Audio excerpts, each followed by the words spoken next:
The classroom buzzed with excitement on a bright Monday morning. Mrs. White, standing at the front of room 7B, cleared her throat to get everyone's attention. Next to her stood a student unlike any the class had seen before. "Class, please welcome our new student, Alex," she announced with a warm smile. David, sitting in the third row near the window, looked up from his notebook. Like the other students, his eyes fixed on the newcomer. Alex stood perfectly straight, almost too straight, wearing clean pressed clothes that looked brand new. The new student's face showed no nervousness, unusual for someone joining a class in the middle of the school year. "You may take the empty seat next to David," Mrs. White said, pointing to the vacant desk. As Alex walked down the aisle, David noticed something odd about the way the new student moved. Each step seemed carefully measured, like someone trying very hard to walk normally. Alex's feet made no sound against the floor, despite wearing what looked like hard-soled shoes. "Hello, I am pleased to meet you," Alex said to David, the words coming out too perfect, like someone reading from a script. Even the way Alex sat down seemed strange. Back perfectly straight, hands placed exactly parallel on the desk. During math class, David couldn't help stealing glances at his new neighbor, while other students slouched or fidgeted. Alex remained perfectly still, only moving to write notes in perfectly straight lines. When Mrs. White asked a question about fractions, Alex's answer came out like a computer reading numbers. The correct answer is 7 3/8. The morning passed quickly, and soon the lunch bell rang. David pulled out his brown paper bag, the same lunch he brought every day. A peanut butter and jelly sandwich, an apple, and a small bag of chips his mom always packed with a little note saying, "Have a great day." That's when David noticed something strange. While other kids pulled out their lunchboxes or lined up to buy food, Alex just sat there, staring straight ahead. No lunch bag, no money for the cafeteria, nothing. "Aren't you going to eat?" David asked, his voice gentle with concern. Alex turned, moving the whole upper body instead of just the neck. "I do not require. I am not hungry at this time." But David saw the way Alex's eyes followed his hands as he unwrapped his sandwich. He noticed how Alex studied everyone else eating, head turning in small, precise movements to watch each bite and swallow. A group of girls walked past their desk, whispering and giggling. "What a weirdo," one of them said, not quite quietly enough. Alex showed no reaction to their words, but David saw something in those eyes, a flicker of something that looked like loneliness.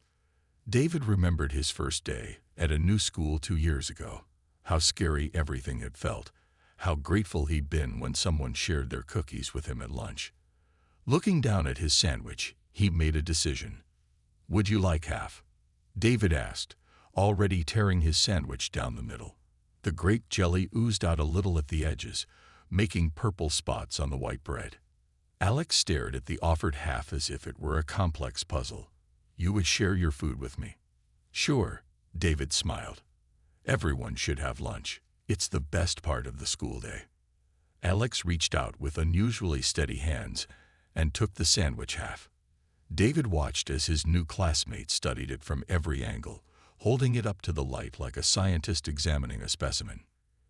"You eat it like this," David demonstrated with his own half, taking a big bite. Alex copied the movement exactly, taking a bite of the exact same size. What happened next surprised David more than anything else that day. Alex's eyes went wide, really wide, like someone seeing colors for the first time.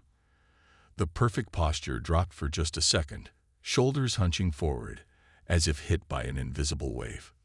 "This is..." Alex paused, searching for words. "This is extraordinary." David grinned, jelly sticky on his fingers. "Wait until you try the chips." As they shared the rest of David's lunch, he didn't know it yet, but this simple act of kindness would soon change not just his life, but the entire human race's future. The next morning, David found Alex already sitting at their shared desk, back straight as a ruler, staring at the wall clock. David noticed dark spots under Alex's eyes, as if they hadn't slept all night. "Good morning," Alex said, turning with that same whole-body movement. "I have thought about nothing except yesterday's lunch experience." David smiled as he sat down. "Mom packed extra today," he said, patting his brown paper bag. He wasn't lying. He'd asked his mom to make a bigger lunch, though he hadn't told her why. Some things were easier not to explain. The morning classes seemed to drag on forever. David caught Alex watching him several times, head tilted at that precise angle that made them look like a bird studying something interesting. During science class, when they learned about taste buds and human senses, Alex took notes so quickly their pencil became a blur. Finally, the lunch bell rang. This time, Alex spoke first. "May I observe how you prepare your meal?" David laughed. "It's just unwrapping things. Not much to prepare." But he slowed down his movements anyway, watching Alex track every motion. The careful unfolding of the paper bag, the way the sandwich came out of its plastic wrap, how the apple shone after David rubbed it against his shirt. Today's sandwich was different. His mom had made turkey with cheese. David cut it in half carefully, making sure both pieces were even. As he handed one half to Alex, he noticed their hands didn't feel quite right. Too smooth, like plastic made to feel like skin. Alex brought the sandwich close to their face, sniffing it carefully. "This is different from yesterday's meal." "Yeah, turkey and cheese. Try it. It's good."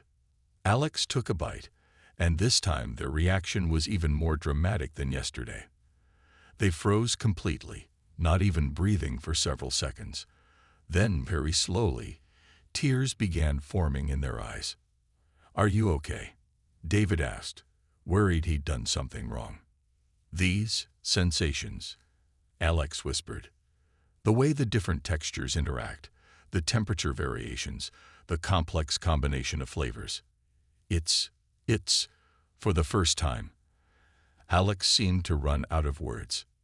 A small crowd had gathered around their desk, watching the strange scene. Alex quickly straightened up, wiping their eyes with perfectly precise movements. "I apologize for my emotional display. The food is very good." David noticed how Alex's hands shook slightly while holding the sandwich, the first imperfect movement he'd ever seen them make. He also noticed something else strange. Tiny lights seemed to flicker under Alex's skin near their wrist, like a foam screen glowing through a thin cloth. "Want to try the apple next?" David asked, pretending he hadn't seen anything unusual. He pulled out his shiny red apple and cut it in half with a plastic knife his mom had packed. Alex took the apple half like it was made of gold. "The color is fascinating. The surface texture differs from the interior. And the sound it makes when bitten, remarkable." As they ate, David shared stories about his favorite foods. Pizza on Friday nights, ice cream in the summer, hot chocolate after playing in the snow. Alex listened with complete attention, asking questions that seemed odd but somehow important. "And humans experience these sensations every day?" Alex asked. "Multiple times per day." "Well, yeah. Don't you eat at home?" Alex went very still again. "My family, we have different customs. Our nutrition is efficiently provided."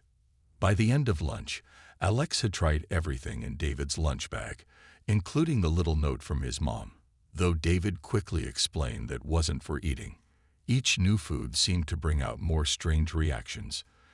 Tiny lights under the skin, moments of completely frozen stillness, eyes widening to impossible sizes.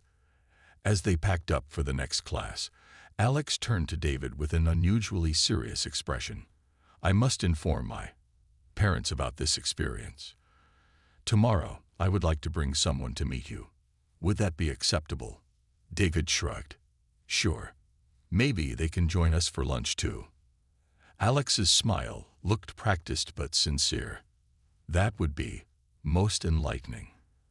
As they walked to their next class, David wondered what kind of parents would raise a kid who had never tasted a sandwich before. He would find out tomorrow, that the answer was far stranger than anything he could have imagined. The next morning started differently. A sleek black car pulled up to the school, looking too clean and shiny to be real. Alex stepped out, followed by a tall figure in a perfectly white coat. David watched from the school steps as they walked, both moving with that same strange, precise way. "David," Alex called out, voice carrying across the schoolyard. "This is primary med. This is Dr. Smith." They were very interested in hearing about our lunch experiences. Dr. Smith walked like they were counting each step. Their white coats seemed to glow slightly, and their smile looked like it had been learned from watching videos of people smiling. Up close, David noticed their eyes had a faint ring of silver around the pupils. "Greetings, young David," Dr. Smith said. "I understand you have been sharing your food with Alex. This is of great interest to our research." Mrs. White came hurrying over, looking confused. "I'm sorry, but visitors need to check in at the main office. All the arrangements have been made," Dr. Smith said, showing her a badge that made Mrs. White's eyes go unfocused for a moment. She nodded and walked away, forgetting why she had come over. During morning classes, Dr. Smith sat at the back of the room, taking notes on a device that looked like a phone but made no sound and gave off no light. They wrote constantly, even when nothing was happening. When lunch finally came, David noticed both Alex and Dr. Smith watching him unpack his lunch with complete focus. Today's sandwich was peanut butter and banana. His mom was trying something new. "Fascinating," Dr. Smith murmured, pulling out what looked like a normal pen but had too many buttons on it. And this combination of foods was determined through human experimentation. David blinked. I guess people just tried it and liked it." "Remarkable," Dr. Smith said, pressing buttons on their pen. "Your species discovers optimal taste combinations through random chance." "Our species?" David asked slowly, looking between Alex and Dr. Smith. The lights under Alex's skin were flickering faster now. Dr. Smith straightened even more, if that was possible. "Your family species of cooking methods." But David had started putting things together. The strange movements, the perfect posture, the lights under the skin.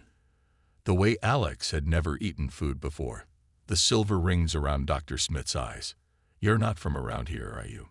David asked quietly. "And I don't mean not from this school." Alex and Dr. Smith exchanged looks. The pen in Dr. Smith's hand made a soft beeping noise.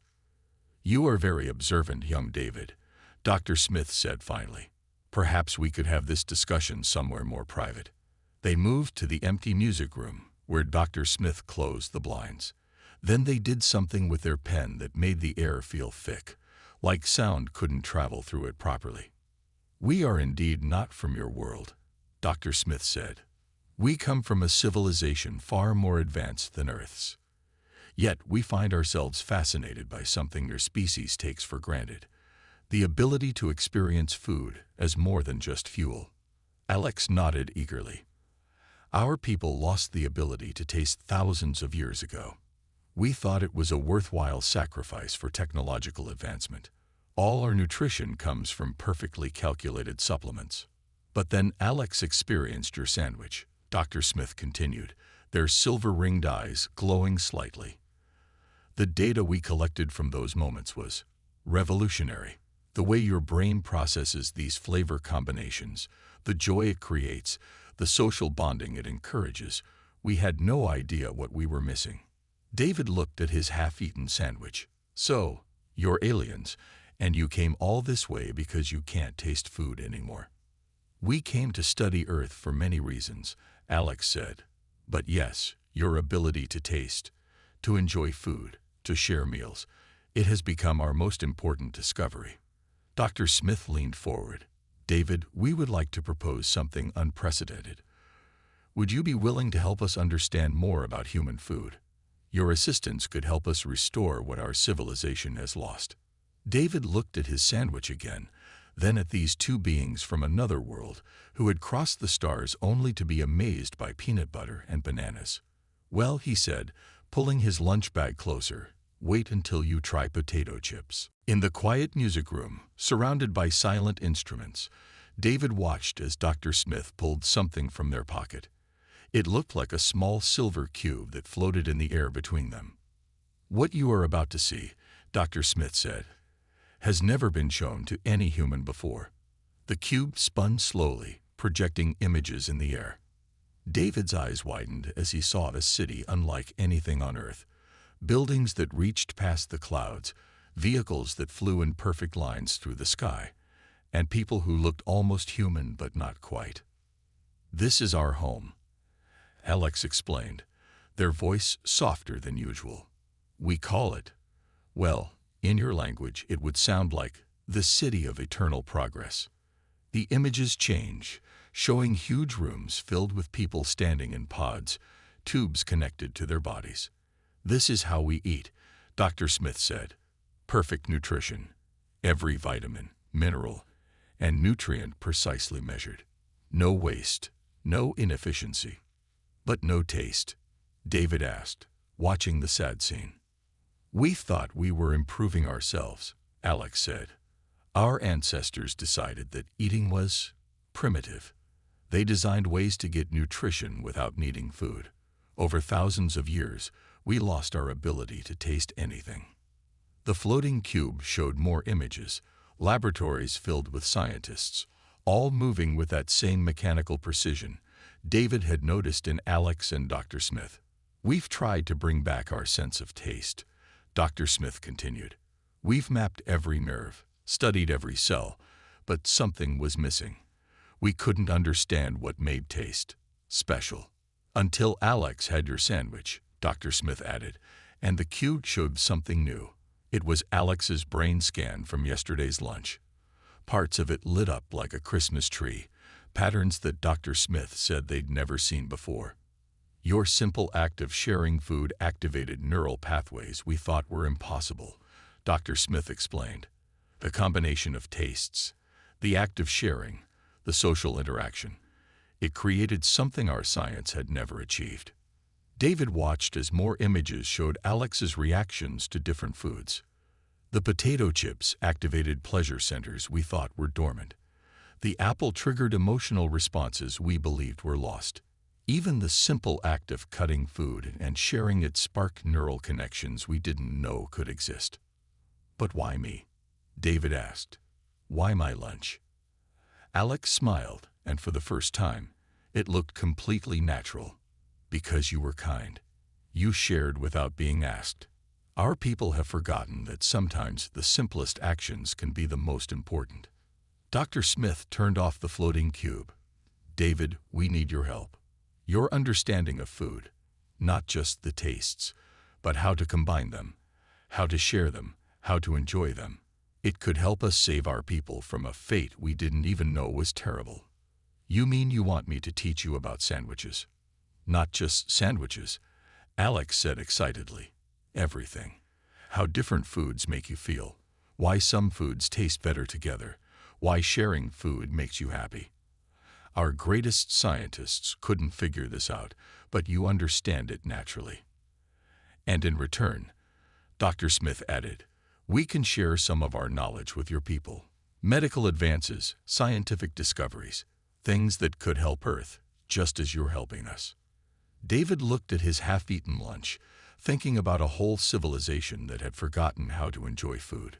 He thought about all the family dinners, shared snacks, and lunchtime trades that these people had never experienced. "Okay," he said finally, "I'll help, but I have one condition." Both aliens leaned forward curiously. "You have to try my mom's chocolate chip cookies. They're out of this world." David grinned at his own joke. For the first time, Dr. Smith showed a real, unplanned smile. "Yum, David.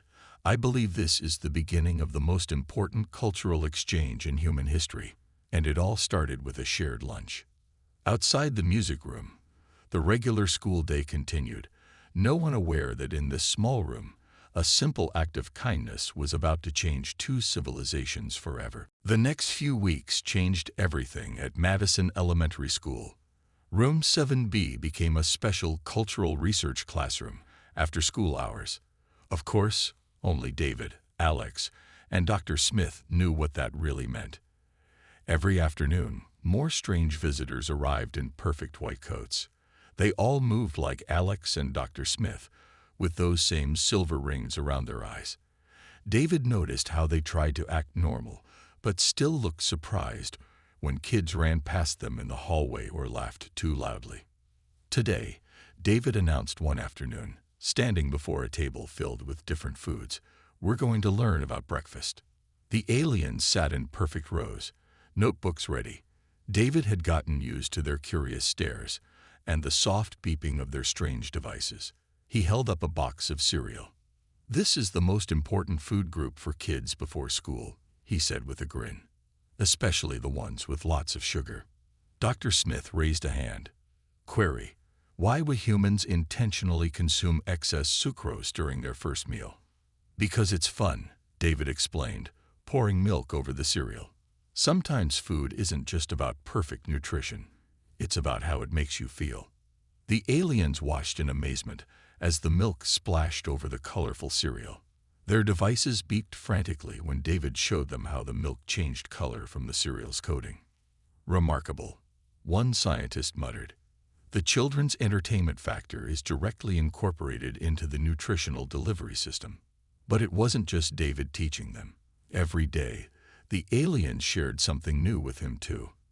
They showed him holograms of their world, taught him about stars he'd never heard of, and explained scientific ideas that made his head spin. "Your people could cure so many diseases," David said one day, watching a hologram of advanced medical technology. "Why don't you share this with everyone?" Alex, who had gotten better at showing emotions, looked sad. "We must be careful.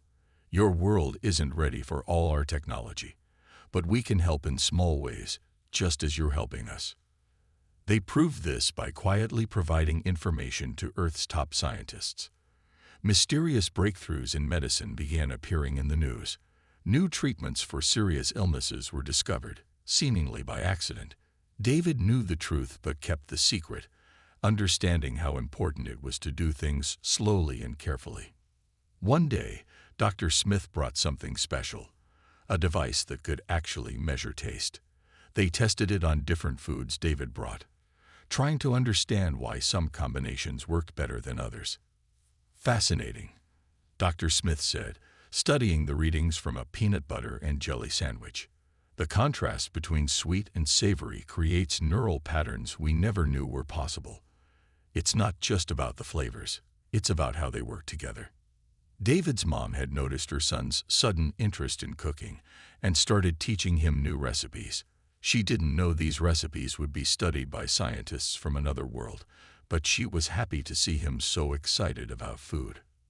"Remember," David told his alien students, "food isn't just about eating. It's about sharing, about making people happy, about bringing people together."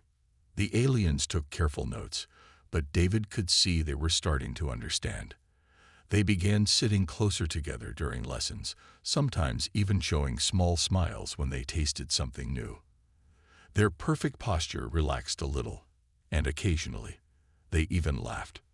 One afternoon, Alex brought their own lunch, something they had prepared themselves. It was a slightly odd-looking sandwich, with corners cut too perfectly and ingredients stacked in exact measurements. But when David tried it, his face lit up. "This is really good," he said, surprised. "What did you put in it?" Alex beamed with pride. "I combined the principles of your peanut butter and jelly with some observations about texture and flavor balance. I also added a small amount of honey, as my research suggested it would enhance the taste experience." Dr. Smith's devices went crazy measuring everyone's reactions. For the first time, they were recording not just human responses to food, but their own people's ability to create and enjoy it. Looking around the room full of aliens learning to enjoy food again, David realized that sometimes the biggest changes in the universe could start with something as simple as sharing your lunch. 6 months had passed since David first shared his lunch with Alex. The changes in that time were bigger than anyone could have imagined. except maybe Dr. Smith, who had predicted everything with mathematical precision. The school's special research program had grown. Now, an entire wing of Madison Elementary was dedicated to what the public thought was an international food culture study. Officials who came to check on the program would mysteriously leave with satisfied smiles, never questioning why some of the researchers moved so stiffly or had silver rings around their eyes. David sat in what used to be the school cafeteria, now transformed into something between a laboratory and a test kitchen. Screens covered the walls, showing data he was only beginning to understand. But he didn't need to understand the complex charts to see the progress. "Try this one," he said, pushing a plate toward a group of alien scientists. On it sat a perfectly normal chocolate chip cookie, still warm from the oven. His mom's recipe. The aliens' devices hummed as they scanned the cookie. But David noticed something different now. They were actually excited to try it. Their perfect posture had relaxed, and some even reached eagerly for the treats. "The combination of textures is remarkable," one scientist said, chocolate smeared on their lips. "The variation in temperature between the melted chips and the cookie structure. Brilliant." Alex, who had become the lead researcher in taste restoration, was recording everything. David's theory about emotional connection to food has proven correct. When we replicate these recipes in our world, we must include the element of, what did you call it? Love, David said simply. My mom says that's her secret ingredient. Dr. Smith, watching from nearby, made notes on their floating screen. The human concept of adding emotional value to food preparation has shown unexpected benefits. Our first test group on our home world has reported a 47% increase in taste receptor regeneration when consuming food prepared with this love element. The biggest surprise had come last week. The aliens had discovered that simply copying Earth food wasn't enough. They needed to understand the whole experience of eating. So they'd started sending their own children to eat lunch with human kids. In school cafeterias across the world, carefully disguised alien children were learning not just about taste, but about sharing, trading lunches, and the simple joy of eating with friends. Each day, more of their people regained their ability to taste. "David," Dr. Smith called, "the council would like to speak with you." A large screen flickered to life on the cafeteria wall. The faces that appeared looked almost human, except for their silver eyes and two perfect features. They were the leaders of the alien civilization. Young David, the central figure, spoke, their voice somehow both mechanical and warm. "Your contribution to our society cannot be measured. Thanks to your insights, our people are experiencing sensations we thought lost forever." David shuffled his feet, embarrassed by the praise. "I just shared my lunch." "That simple act has changed everything," another council member said. "Our children are learning to enjoy food again. Families are gathering to share meals. We're rediscovering parts of our culture we didn't even know we had lost." Alex stepped forward. "The council has a proposal, David. We would like to establish a permanent exchange program. Young humans teaching our children about food, while we share our knowledge of science and medicine. Sort of like a space exchange student program," David asked, grinning. "Precisely," Dr. Smith nodded. "Your insight into human food culture has proven more valuable than any technological exchange could have been." The council spoke again. "You have shown us that progress isn't just about advancing technology. Sometimes it's about remembering what we've left behind." Looking around the transformed cafeteria, at alien scientists enjoying cookies, at Alex's proud smile, at the powerful council members waiting for his response, David thought about how it all started with half a sandwich. "When do we start?" he asked. The aliens smiled. Real smiles now, not the practiced ones from before. They had learned that too, along with taste, how to share real joy. 10 years had passed since that first shared sandwich. David, now a tall 22-year-old, stood on a platform in a room that seemed to float among the stars. The alien city spread out below him, its towers reaching into the pink-orange sky of their world. He was no longer the only human here. Hundreds of Earth children had followed his path, becoming what the media called taste teachers. They taught alien children about the joy of food while learning advanced sciences in return. Every major city on Earth now had a cultural exchange center, secretly preparing both species for a future where they could openly meet. "Ready for the ceremony?" Alex asked, walking up beside him. After 10 years, Alex had mastered natural movement and genuine smiles. Like many of their people, they had chosen to keep working with humans, even after their taste restoration was complete. Hard to believe it all started with a peanut butter and jelly sandwich. David laughed. The ceremony hall filled with delegates from both worlds.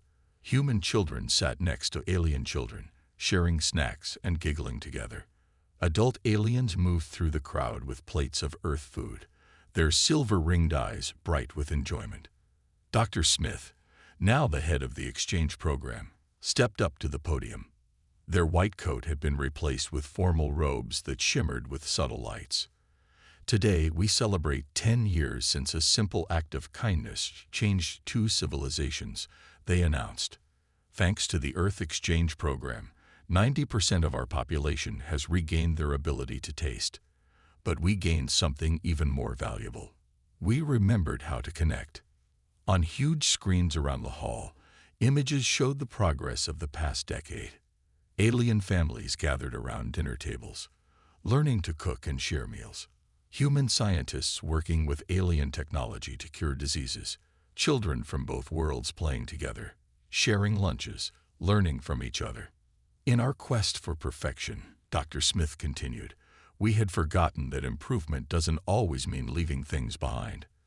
Sometimes it means remembering what makes us people." David stepped up to speak next. Behind him, kitchen robots served his mom's chocolate chip cookies to the audience, still made with her secret ingredient of love, but now produced in quantities large enough to serve 2 worlds. "When I shared my lunch with Alex that day, I didn't know they were an alien," David said, making everyone laugh. "I just knew they looked hungry." Sometimes the smallest choices we make can have the biggest effects.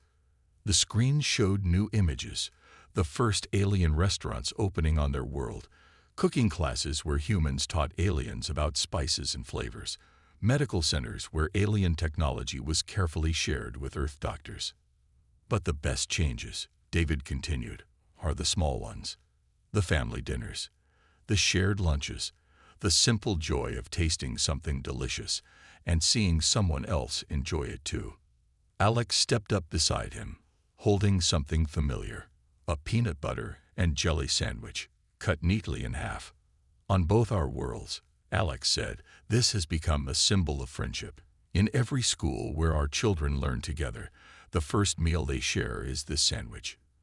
It reminds us that the greatest discoveries can come from the simplest acts of kindness." Together, they took a bite of the sandwich halves. The audience cheered, a mixture of human laughter and the musical sounds of alien joy. Later, as the celebration continued, David watched human and alien children trading snacks and telling jokes. His mom, who now ran the Earth side of the exchange program's food education, was teaching a group of alien parents how to bake cookies. "Was it worth it?" Dr. Smith asked, joining him at the window. "Changing the course of 2 civilizations." David watched an alien child carefully split their sandwich with a human friend, just as he had done 10 years ago. Every bite, he smiled. Outside, the alien sun set in a burst of colors, while inside, 2 different species shared food, stories, and friendship, proof that sometimes the universe's biggest changes could start with a simple lunch.